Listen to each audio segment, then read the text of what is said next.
On February 14, 2017, the bodies of Abigail Williams and Liberty German were discovered near the Monon High Bridge Trail, which is part of the Delphi Historic Trails in Delphi, Indiana, United States, after the young girls had disappeared from the same trail the previous day.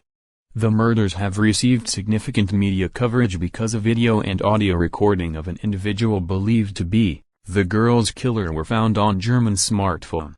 Despite thousands of tips that have been sent to the police and the circulation of the recordings of the suspect, no arrest in the case has been made. July 23, 2019, Paul Etter was wanted for the kidnapping and rape of a 26-year-old woman on June 22 in Tippecanoe County. 5 days later, Etter was surrounded by police, and after a 5-hour standoff, he died by suicide. Daniel J. Nations, a registered sex offender from Indiana, was arrested in Woodland Park, Colorado, in September 2017 and charged with threatening strangers on a monument trail with a hatchet.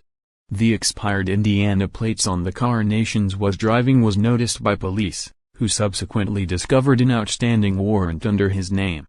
Fanning public speculation, still further, it was reported that a bicyclist had been fatally shot on the same trail at around the time the Nations was purportedly terrifying passers-by. An El Paso County Sheriff's spokesman told reporters that, however many similarities there were between the cases, he was not at liberty to disclose them, since Indiana investigators did not want any more information released. On January 5, 2018, Nations was sentenced to 3 years of probation for threatening members of the public in Colorado. However, he was not released since he had an active warrant out on him back in Indiana. On January 24, Nations was transferred to Indiana officials' custody on an unrelated charge, failure to register as a sex offender. In early February 2018, authorities said that Nations was no longer considered an active person of interest in the Delphi murders. Citation needed. Thomas Bruce, who formerly worked as a pastor, is charged with fatally shooting one woman and sexually assaulting 2 others, after having ordered them at gunpoint into the back room of a suburban St. Louis shop for religious supplies. Committed in broad daylight on November 19, 2018, these crimes put Bruce in the spotlight of the press. Some noted his being of similar stature to the then-current suspect description in the Delphi slayings, also, his wearing a flat cap and navy blue jacket during this attack, not unlike the suspect in the Delphi case. 4. Indiana State Police did look into his possible connection in November. On December 4, Bruce was charged with no fewer than 17 felony counts related to the St. Louis case and could receive the death penalty. Charles Eldridge was arrested on January 8, 2019, in Union City, Indiana, on charges of child molestation and child solicitation. Police in Randolph County alerted the FBI to a potential link between Eldridge and the Delphi murders, on account of his strong resemblance to the suspect's sketch. This was, however, before the updated composite had been released. On April 27, 2021, Indiana State Police detectives named James Brian Chadwell II as a new person of interest in the Delphi murders.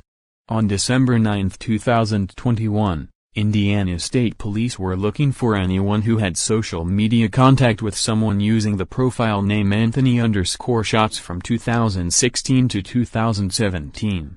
Investigators say the profile could be connected to the Delphi investigation and that the profile was confirmed to have belonged to a 27-year-old man named Kagan Anthony Klein, of Peru, Indiana, who is currently in jail awaiting trial for 30 alleged crimes including child exploitation, possession of child pornography, child solicitation for sexual intercourse and obstruction of justice. Klein set up the fake social media accounts, which he used photos of an unknown male model, to catfish potential underage victims. Kelsey German, Libby's sister, said of Klein being a potential suspect, "I think in the past when there were names put out in the media that was more the media putting them out there, but I think this is the first time we've ever seen police put out any sort of name about a potential suspect." German also said that she long believed that social media didn't have anything to do with the case, but said she has now reconsidered things, saying Libby never told me anything about anybody contacting her online. But since the latest release happened, it just made me think that even if she had told us, or if we would have said something, then she'd have likely kept messaging anyway, because teenagers like to hide things, unfortunately.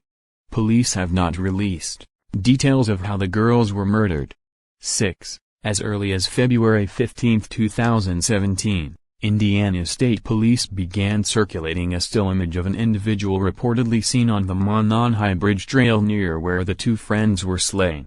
The grainy photograph appears to capture a Caucasian male, hands in pockets, walking on the rail bridge, head down, toward the girls. A few days later, the person in the photograph was named the prime suspect in the double homicide. On February 22, law enforcement released an audio recording where the voice of the suspect, though in some degree muffled, is heard to say, "Down the hill." It was at this news conference that officials credited the source of the audio and imagery to German's smartphone, and, further, regarded her as a hero for having had the uncanny foresight and fortitude to record the exchange in secret. Police indicated that additional evidence from the phone had been secured, but that they did not release it so as not to compromise any future trial. By this time, the reward offered in the case was set at $41,000. On July 17, officers distributed a composite sketch of someone who, at that time in the investigation, was sought as a person of prime interest in the murders. It had apparently been drawn by police from eyewitnesses to a certain hiker of the Delphi Historic Trails on the day that the girls vanished. On April 19, 2019, Indiana State Police announced a new direction in the case.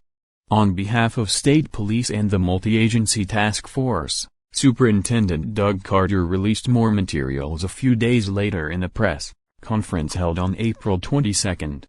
The new materials included a short video recording in which the blue-jeaned and jacketed suspect is seen walking along the rail bridge for a little over a second. Superintendent Carter states that because of the deteriorated condition of the bridge, the suspect is not walking naturally due to the spacing between the ties.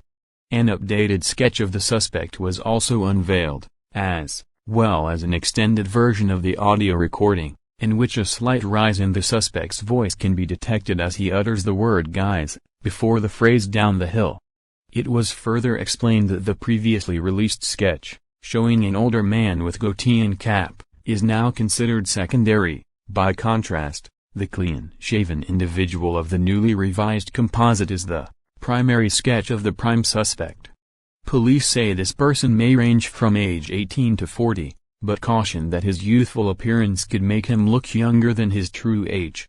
Investigators revealed they have reason to believe that the suspect might well be hiding in plain sight, and that the person is almost certainly familiar with the area of Delphi, whether it be from living or working there, or for another reason. An additional plea was made for help in identifying the driver of a vehicle left abandoned off the Hoosier Heartland Highway in Delphi, at the former Child Services office, between noon and 5 p.m. on the day of the murders. The algorithm needs your help. Can you see what others cannot? Subscribe and feed Mother, who is tied to this automobile.